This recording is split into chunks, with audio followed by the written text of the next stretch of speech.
आज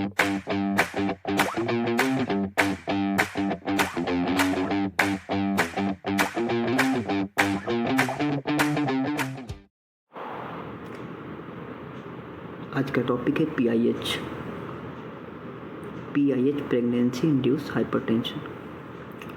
तो इस वीडियो मॉड्यूल में इन्वेस्टिगेशन एंड मैनेजमेंट की बात होगी। तो इन्वेस्टिगेशन में टेस्ट करते हैं विच कैन प्रेडिक्ट PIH। तो मोस्ट कॉमनली जो परफॉर्म होता है वो होता है यूटेराइन आर्टरी डॉपलर। तो इसमें डॉपलर कराएंगे तो उसमें सिस्टोल एंड डायस्टोल मिलता है। तो डायस्टोल में एक डायस्टोलिक नॉच मिलता है।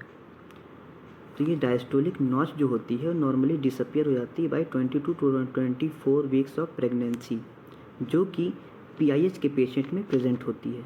ठीक, तो एक इससे कंफर्म करते हैं। दूसरा है एक जॉइंट रोल ओवर टेस्ट। तो ये आउटडेटेड टेस्ट है, इसको परफॉर्म नहीं करते। तो इसमें क्या होता है कि normally patient at rest is lying on left lateral position. ठीक है, फिर उसको सुपाइन में जब करते हैं तो there is a increase in diastolic pressure by 20 mmHg, जो कि डायग्नोसिस बनाता है कि आपका PIH है।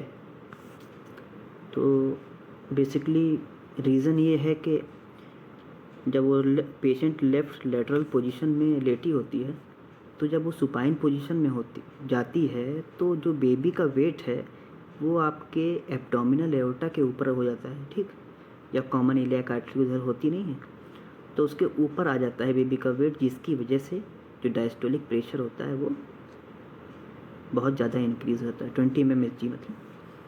तो एक ये टेस्ट होता है। अब क्यों करते हैं, कैसे करते हैं, ये तो वीडियो देखना पड़ेगा उसका अलग से। बाकी रिसेंट प्रेडिक्टर होता है VGEF। ठीक है, ये डिक्रीज़ हो जाए, प्लेसेंटल ग्रोथ फैक्टर डिक्रीज़ हो जाए। ऊपर वाला है वैस्कुलर एंडोथेलियल ग्रोथ फैक्टर, फिर FLT1 इंक्रीज़ हो जाए, एंडोग्लिन इंक्रीज़ हो जाए, नाइट्रिक ऑक्साइड डिक्रीज़ हो जाए, थ्रोम्बोक्सिन इंक्रीज़ हो जाए and urinary calcium excretion decrease हो जाए। तो ये तो हो गया टेस्ट। अच्छा, findings in PH are not predictor. तो ये प्रेडिक्टर नहीं है। Haemoconcentration, oliguria and increase uric acid level. तो हीमो कंसनट्रेशन किसी और भी वजह से हो जा सकता है, जैसे कि डिहाइड्रेशन हो या कुछ भी हो। यहाँ किडनी कॉम्प्रोमाइज़ हो तो ऑलिगोयूरिया हो सकता है। तो वो PH के लिए एकदम डेफिनेटिव डायग्नोसिस नहीं होती। Drug to prevent PIH। तो बेस्ट ड्रग होती है नॉर्मली एस्प्रिन देते हैं, जो थ्रोम्बोक्सिन का प्रोडक्शन कम करता है, थ्रोम्बोक्सिन A2 का। थ्रोम्बोक्सिन आपका क्या है, वैसोकंस्ट्रिक्टर है। तो ये जब डिक्रीज़ होगा तो वैसोडाइलेटेशन होगा। ठीक है, तो डोज कितना होता है, 50 to 150 mg OD देते हैं 12 to 24 वीक्स ऑफ प्रेगनेंसी। अब हेपेरिन एंड एस्प्रिन को भी साथ में देते हैं, जो देखा गया है कि इससे भी बहुत फ़ायदा होता है। फिर उसके बाद कैल्शियम सप्लीमेंटेशन नहीं देते। इस फीमेल है से रेड्यूस कैल्शियम तभी देंगे, नहीं तो नहीं देंगे। रेगुलर एक्सरसाइज कराते हैं। यहाँ no role of bed rest, diet salt restriction, fish oil, antioxidant and heparin alone. मतलब हेपेरिन को आप एस्प्रिन के साथ दे सकते हो, लेकिन हेपेरिन एलोन ना दो, कोई फ़ायदा नहीं होता। There is no role. अच्छा, मैनेजमेंट कैसे करेंगे। डेफिनेटिव मैनेजमेंट में क्या है, टर्मिनेशन ऑफ प्रेगनेंसी। ठीक, टर्मिनेशन ऑफ प्रेगनेंसी में माइल्ड प्री एक्लेम्शिया में 37 वीक, सीवियर में 34 वीक और एक्लेम्शिया एंड हेल्प सिंड्रोम में इमीडिएट टर्मिनेशन करना होता है। तो हेल्प सिंड्रोम आपका haemolysis, elevated liver enzyme with low platelet syndrome होता है। तो इसको इमीडिएट टर्मिनेशन करो इर्रेस्पेक्टिव ऑफ गेस्टेशनल एज। अच्छा, मोड ऑफ डिलीवरी क्या होती है, वेजाइनल डिलीवरी कराते हैं। जो आप TOP करा रहे हो, टर्मिनेशन ऑफ प्रेगनेंसी, वो वेजाइनल डिलीवरी से कराओ। सिजेरियन इज़ नॉट प्रीफर्ड, और अगर सिजेरियन कर रहे हो तो एपिड्यूरल एनेस्थीसिया देते हैं, स्पाइनल या जनरल एनेस्थीसिया नहीं देते। उसके बाद आपका आता है मैनेजमेंट इन माइल्ड प्री एक्लेम्शिया। तो इसमें आपका हाइपरटेंसिव देते हैं। कब देते हैं, 2 क्राइटेरिया है। अगर बीपी बहुत सीवियर है, दैट इज़ मोर देन और इक्वल टू 160 बाई 110 mmHg, या इफ़ बीपी इज़ मोर और इक्वल टू 150 बाई 100 mmHg और ये परसिस्टेंटली इंक्रीज़ होना चाहिए, तभी हम हाइपरटेंसिव देंगे। उसके अलावा डेफिनेटिव मैनेजमेंट तो बता ही दिया, टीओपी कराओगे आप 37 वीक पर। अच्छा, सीवियर प्री एक्लेम्पसिया में क्या कराओगे? अब उसमें एक दो रिस्क होता है, impending eclampsia and risk of haemorrhage. तो जहाँ हेमोरेज का रिस्क है वहाँ एंटी हाइपरटेंसिव दे दो। यहाँ इम्पेंडिंग एक्लेम्पसिया है तो एक्लेम्पसिया में क्या होता है? कन्वर्जन होता है। कन्वर्जन में आप दोगे MgSO4। तो यहाँ प्रिवेंट करने के लिए भी और ट्रीट करने के लिए भी दोनों देते हैं MgSO4। अच्छा, तो for pregnancy induce hypertension and pre eclampsia first choice labetalol दोगे, एंटी हाइपरटेंसिव है, अल्फा बीटा ब्लॉकर है। क्रोनिक हाइपरटेंसिव इन प्रेग्नेंट में लाबेटालॉल अल्फा मिथाइल डोपा दोगे। हाइपरटेंसिव क्राइसिस में आईवी दोगे, IV labetalol and hydralazine. Definitive management फिर वही बात, termination of pregnancy at 34 weeks. अच्छा, अब हाइपरटेंसिव इन प्रेगनेंसी कौन कौन सा देंगे, कौन सा नहीं देंगे? तो किसमें सेफ़ कौन कौन सा होता है? लाबेटालॉल सेफ़ होता है, अल्फा मिथाइल डोपा सेफ़ होता है, हाइड्रोलाजीन, निफेडेपिन, नाइट्रोग्लिसरीन, सोडियम नाइट्रोप्रोसाइड। तो अगर कोई रिफ्रैक्टरी केस है, मतलब ठीक नहीं हो रहा है सारे ड्रग्स देने के बाद, तो आप सोडियम नाइट्रोप्रोसाइड दोगे। Contra indicated ACE inhibitor, ARB, beta blocker, diuretics and dioxide, ये सब तो ये दोनों तो आप जानते ही हो, टेराटोजेनिक होती है। अच्छा, हाइपरटेंसिव क्राइसिस हो जाए तो क्या करोगे? आईवी दोगे। अब आईवी में कैसे दोगे? मैक्सिमम डोज हम दे सकते हैं 220 mg, ठीक। अब उसमें पहला इनिशियल डोज दोगे 20 mg, फिर 10 मिनट के बाद 40 mg, फिर 10 मिनट के बाद 80 mg, फिर 10 मिनट के बाद 80 mg। तो अगर ब्लड प्रेशर डिक्रीज़ नहीं हो रहा है तो 20 के बाद 10, 10 के बाद 80, 80 के बाद फिर 80, मैक्सिमम 220 mg तक दे सकते हैं। IV labetalol is contra indicated in asthmatic patient. क्यों? क्योंकि अल्फा बीटा ब्लॉकर होता है और बीटा 2 एगोनिस्ट आपका वो सब होता है ना, सल्बुटामॉल, टर्बुटालिन, तो एस्मा में नहीं दोगे। सेकेंड ड्रग ऑफ चॉइस जो होता है हाइड्रोलाजीन होता है, थर्ड निफेडेपिन होता है, SR सस्टेन्ड रिलीज, ठीक है, निफेडेपिन दोगे। फोर्थ ऑप्शन है आपका नाइट्रोग्लिसरीन, आईवी नहीं है, ये 4 लिखा हुआ है। लास्ट होता है रिफ्रैक्टरी हाइपरटेंशन के लिए सोडियम नाइट्रोप्रोसाइड देते हैं, ठीक। मैनेजमेंट ऑफ प्री एक्लेम्पसिया, तो फर्स्ट मैनेजमेंट कैसे करोगे? एयरवे मैनेजमेंट करते हैं। Drug of first choice to treat and prevent convulsion MgSO4 दोगे, magnesium sulphate, simultaneously anti hypertensive labetalol IV, maximum dose 20 mg। अब हाइपरटेंसिव क्राइसिस की वजह से BP more than 160 by 100 mmHg हो जाता है तो डेफिनेटिव ट्रीटमेंट ऑफ प्रेगनेंसी करोगे इर्रेस्पेक्टिव ऑफ गेस्टेशनल एज। तो बेसिकली PIH में कुछ भी नहीं पूछा जाता, अगर मैनेजमेंट में बस एक ही चीज़ पूछा जाता है, ये MgSO4, इसका रेजीमेंट कौन से होते हैं, कैसे देते हैं और सब चीज़ें कैसे कैलकुलेट करते हैं। तो MgSO4 सबसे इम्पॉर्टेंट है। बाकी तो मैं बकवास कर रहा था, मतलब एंटी हाइपरटेंसिव आप पढ़ सकते हो। तो drug of choice to prevent and treat in a convulsion in a hypertensive pregnant female, ठीक है। Not an anti epileptic but prevent only convulsion due to vasoconstriction because of PIH, मतलब ये vaso dilatation कराता है, vaso constrictor की वजह से PIH हो रहा था तो ये वैसो डायलिटेशन कराता है। ये एंटी एपिलेप्टिक ड्रग नहीं है, ये कन्वर्जन वैसे नहीं रोकता। ये कैसे रोकता है? मैकेनिज्म ऑफ एक्शन होता है, centrally acting NMDA brain receptor पे वर्क करता है जिसकी वजह से सेरिब्रल वैसो डायलिटेशन कराएगा, जिसकी वजह से हाइपोक्सिया कम होगी, रिड्यूस होगी। And it also block calcium channel, तो हाइपोक्सिया रिड्यूस होती है और कन्वर्जन ठीक हो जाता है। इसके 2 फंक्शंस और हैं।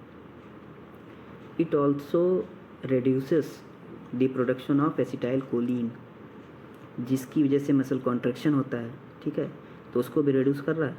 And it also reduces the sensitivity of motor end plate, ठीक है, एसिटाइलकोलिन का जो मोटर एंड प्लेट होता है उसकी सेंसिटिविटी भी रिड्यूस करता है, जिसकी वजह से वैसोडाइलेटेशन वहाँ भी करेगा। ठीक है, तो अब इसको कॉन्ट्राइंडिकेटेड किस में होगा? ये एक प्रॉब्लम होती है मोटर एंड प्लेट वाली, माइस्थीनिया ग्रेविस, तो उसमें नहीं देते, क्योंकि एक तो वैसे भी नहीं कॉन्ट्रैक्ट कर रहा मसल, ये दे दिए तो और भी नहीं करेगा।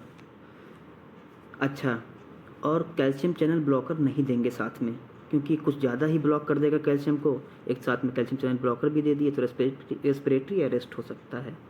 तो MgSO4 के 4 फंक्शंस होते हैं। एक तो वैसोडाइलेट कर रहा है ओवरऑल, एक NMDA रिसेप्टर पे काम करके फिर वैसोडाइलेट कर रहा है, एक कैल्शियम को ब्लॉक कर रहा है, फिर उसके बाद एसिटाइलकोलिन जो कॉन्ट्रैक्शन कराता है उसको भी ब्लॉक कर रहा है। तो ओवरऑल ही डायलिटेशन करा रहा है। डायलिटेशन कहाँ कराएगा? आर्टरी के मसल्स में जो डायलिटेशन कराता है, जिसकी वजह से वैसोडाइलेटेशन होता है। ठीक है, प्रोफाइलेक्टिक यूज़ जो होती है वो इम्पेंडिंग एक्लेम्पसिया में देंगे, सीवियर प्री एक्लेम्पसिया में देते हैं, एंड हेल्प सिंड्रोम। ठीक है, haemolysis elevated liver and low platelet syndrome में।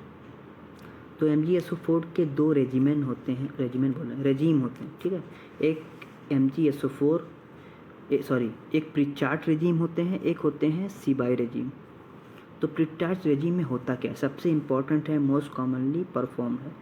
तो उसमें सबसे पहले लोडिंग डोज देते हैं। लोडिंग डोज में 4 ग्राम IV देंगे, slow IV over the period of 3 to 4 minute, 20% solution, plus 10 gram 50% solution में देंगे। IM देते हैं 5 ग्राम इन ईच बटक। ठीक, तो ये हो गया लोडिंग डोज।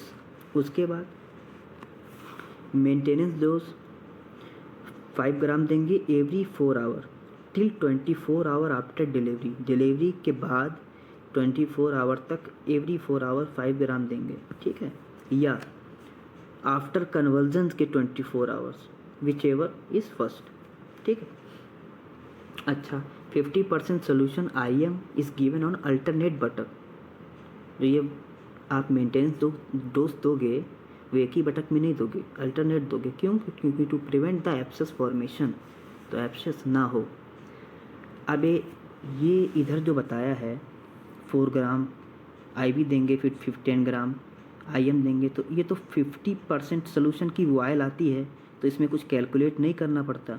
लेकिन ये जो 4 ग्राम 20% की वायल आती है, वायल नहीं आती, तो इसको कैलकुलेट करके देना पड़ता है। अब ये वायल बना देते तो हम लोगों को कैलकुलेट नहीं करना पड़ता, लेकिन नहीं बनाया, तो कैलकुलेट कैसे करेंगे? तो डोज कैलकुलेशन कैसे करोगे? एक तो 50% की MgSO4 आती है, वो तो दे दिया अल्टरनेट बटक, फिर 4 घंटे बाद दे रहे हैं। तो वायल जो अवेलेबल होती है वो 10 ml की वायल मान लो अवेलेबल है, तो ये 50% MgSO4 उसके अंदर है सोल्यूशन का। अच्छा, सोल्यूशन है, तो 10 ml वायल में has 5 gram of MgSO4, that is 50%। तो 1 ml में कितना होगा? 0.5 ग्राम। अब 0.5 ग्राम को हमको करना है 4 ग्राम, तो यहाँ से आप किससे मल्टीप्लाई करोगे? 8 से करें ना, 8 से कर दिया तो आपका यहाँ हो गया 4 ग्राम, तो इधर भी 8 से करो, तो ये हो गया 8 ml contain 4 gram of MgSO4। ठीक है, तो for IV use 20% solution require होता है, तो 20 ml की सिरिंज है, तो भैया 8 ml तो इससे 4 ग्राम हो गया। अब 12 ग्राम एक्स्ट्रा भरना है ना कुछ ना कुछ, तो हम देंगे नॉर्मल सलाइन 12 ml। 12 ml की नॉर्मल सलाइन ऐड करेंगे इन 8 ml ऑफ MgSO4, तो 4 ग्राम ये है, 12 ml नॉर्मल सलाइन, तो इन 20 ml there is 4 gram of MgSO4, that is 20%। तो ऐसे कैलकुलेट करते हैं।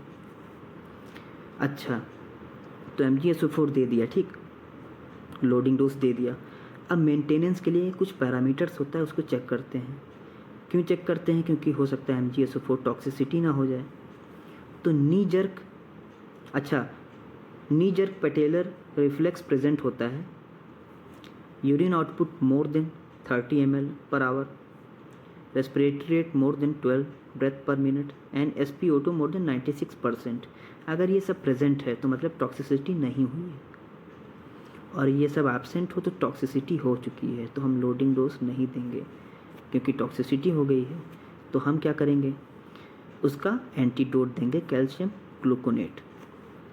कितना देते हैं, 10 ml का सिरिंज होता है, 10 ml देते हैं इन ऑफ 10% ऑफ कैल्शियम ग्लूकोनेट। अगर कैल्शियम ग्लूकोनेट नहीं है आपके पास तो क्या करोगे, कैल्शियम क्लोराइड दोगे, जो कि रेयर है, देते नहीं इसको, कैल्शियम ग्लूकोनेट ही देते हैं।